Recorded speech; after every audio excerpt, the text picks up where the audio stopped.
வணக்கம் and welcome to kitchen lovers. இன்றைக்கி நம்ம கிச்சனில் குழந்தைகள்லேருந்து பெரியவங்க வரைக்கும் எல்லோருமே விரும்பி சாப்பிடக்கூடிய எல்லோரோட ஃபேவரட்டான ஃப்ரெஞ்ச் ஃப்ரைஸ் எப்படி செய்கிறதுன்னு தாங்க பார்க்க போகிறோம். கடைகளில் நாம் வாங்குகிற ஃப்ரெஞ்ச் ஃப்ரைஸ் மாதிரியே வெளியே நல்லா கிறிஸ்பியாக உள்ள நல்ல சாஃப்ட் அண்ட் க்ரீமியாக ரெடி பண்ண போகிறோம். நார்மலாக ஃப்ரெஞ்ச் ஃப்ரைஸ் செய்ய ஃபஸ்ட்டு ஐஸ் வாட்டரில் ஊற வைக்கணும், அப்புறமா ஹாட் வாட்டரில் ஊற வைக்கணும், அப்புறமா அதை ஃப்ரீஸ் பண்ணணும், 2 தடவை ஃப்ரை பண்ணணும். எந்த ஒரு டென்ஷனுமே இல்லாமல் சட்டுன்னு கம்மியான டைமில் ஈஸியாக இதை ரெடி பண்ணிடலாம். இதை எப்படி செய்கிறதுன்னு பார்க்குறதுக்கு முன்னாடி நீங்கள் இன்னும் நம்ம சேனலை சப்ஸ்கிரைப் பண்ணலைன்னா கண்டிப்பாக சப்ஸ்கிரைப் பண்ணிக்கோங்க. நீங்கள் பண்ணுற ஒவ்வொரு சப்ஸ்கிரைபும் எனக்கு ஒரு மோட்டிவேஷனாக இருக்கும். வாங்க இப்போ ப்ரிப்பரேஷனை பார்ப்போம். இன்றைக்கி நான் 3 பெரிய சைஸ் உருளைக்கிழங்கு எடுத்திருக்கேன். பொதுவாகவே ஃப்ரெஞ்ச் ஃப்ரைஸ் செய்கிறதுக்கு நீளமாக இருக்க மாதிரி உருளைக்கிழங்கை பார்த்து செலக்ட் பண்ணி எடுத்துக்கோங்க. அப்போ தான் ஃப்ரைஸ் நல்ல நீளமாக வரும். இப்போ இந்த உருளைக்கிழங்கோட தோலை சீவிட்டு நம்ம எடுத்துக்கலாம். பாருங்கள், தோல் சீவி எடுத்தாச்சு. இப்போ இதை நம்ம கட் பண்ணிக்குவோம். ஃபஸ்ட்டு இந்த மாதிரி நீளமாக கட் பண்ணிக்குவோம்.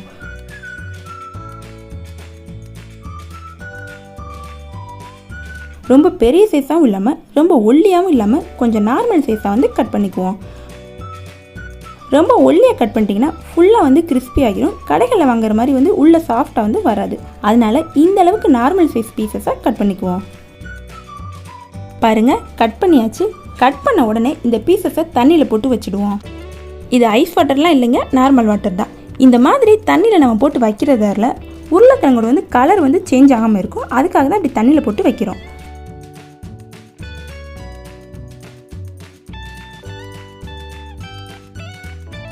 இதே மாதிரி மற்ற உருளைக்கிழங்கையும் கட் பண்ணி தண்ணியில் சேர்த்துக்குவோம்.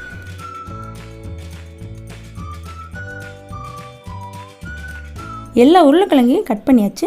இப்போ இந்த தண்ணியை வடிகட்டி எடுத்துக்குவோம்.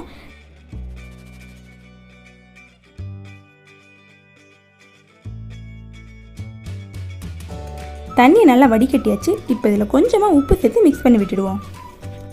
ஃபஸ்ட்டு ஒரு 1/2 ஸ்பூன் அளவு உப்பு சேர்த்து இதை நல்லா மிக்ஸ் பண்ணி விட்டுட்டு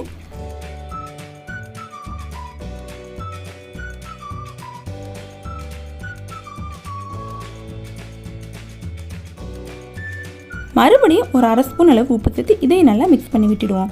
மொத்தமாக 1 ஸ்பூன் அளவு உப்பு சேர்த்துருக்கேன்.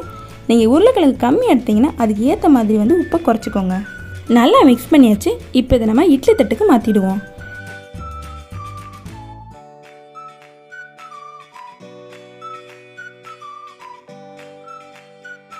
ரெடி பண்ணி வச்ச எல்லா உருளைக்கிழங்கையும் இப்போ நம்ம இட்லி தட்டுக்கு மாற்றியாச்சு. இட்லி சட்டியில் தண்ணி சேர்த்து சூடு பண்ணிக்குவோம். தண்ணி நல்லா கொதிக்கணும். தண்ணி நல்லா சூடாகி கொதி வந்துடுச்சு பாருங்கள். இப்போ அடுப்பை சிம்மில் வச்சுக்குவோம். சிம்மில் வச்சுட்டு ரெடி பண்ணி வச்ச இட்லி பிளேட்டை உள்ளே வச்சுக்குவோம்.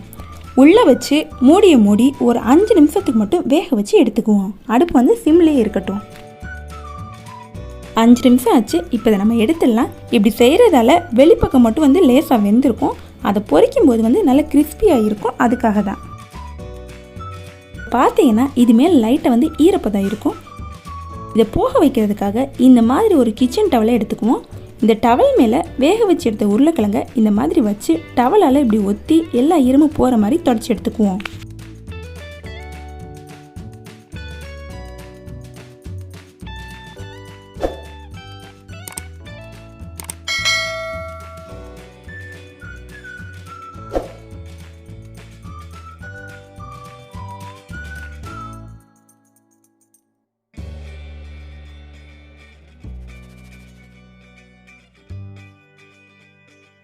எல்லா பீசஸையும் நல்லா தொடச்சி எடுத்ததுக்கு அப்புறமா ஒரு மிக்சிங் பவுலில் 1 ஸ்பூன் அரிசி மாவும் 1 ஸ்பூன் கார்ன்ஃப்ளவரும் சேர்த்து நல்லா மிக்ஸ் பண்ணி விட்டுடுவோம்.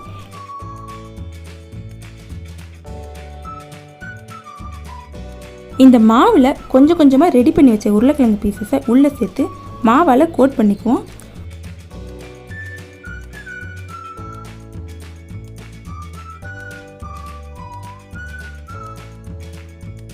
உருளைக்கிழங்குல மாவு லேசாக ஒட்டி இருக்கும். அப்புறமா ஒவ்வொரு பீசஸாக எடுத்து இந்த மாதிரி தட்டிக்குவோம். இந்த மாதிரி தட்டி ஒட்டி இருக்க எக்ஸ்ட்ரா மாவில் நம்ம எடுத்துடலாம். பாருங்கள், இந்த மாதிரி லைட்டாக கோட் ஆனால் போதும். இதே மாதிரி எல்லா பீசஸையும் மாவில் கோட் பண்ணி எடுத்துக்குவோம்.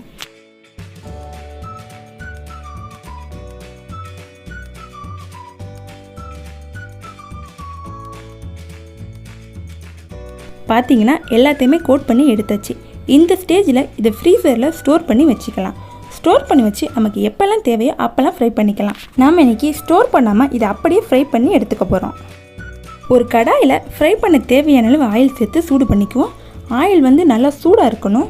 ஆயில் நல்லா ஹீட் ஆகவும் ரெடி பண்ணி வச்ச உருளைக்கிழங்கு சின்ன சின்ன பேட்சஸாக உள்ளே சேர்த்துக்கலாம். உங்கள் பாத்திரத்தோட சைஸை பொறுத்து கொஞ்சம் கொஞ்சமாக உள்ளே சேர்த்து பேட்சாக அதை ஃப்ரை பண்ணி எடுத்துக்கோங்க. உள்ளே சேர்த்ததும் அதுவாக தனித்தனியாக பிரிஞ்சு வர வரைக்கும் நம்ம கரண்டியால் கிண்டி விடக்கூடாது.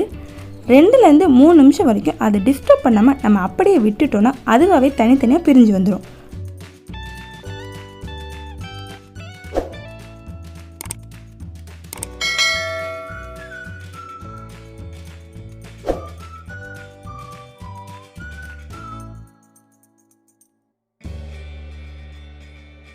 பாருங்கள், தனித்தனியாக பிரிஞ்சு வர ஆரம்பிச்சிருச்சு. இப்போ லைட்டாக திருப்பி விட்டுக்குவோம்.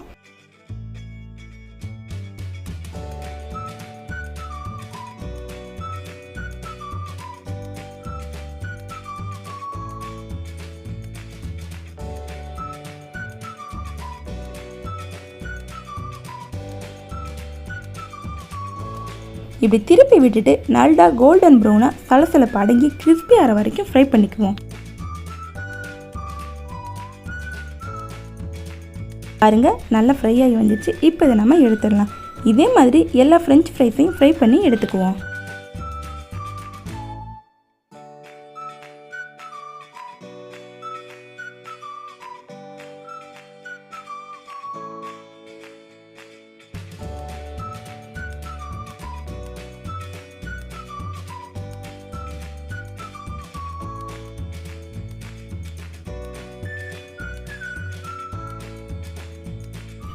அவ்வளோதாங்க, கிறிஸ்பியான டேஸ்டியான ஃப்ரெஞ்ச் ஃப்ரைஸ் ரெடி.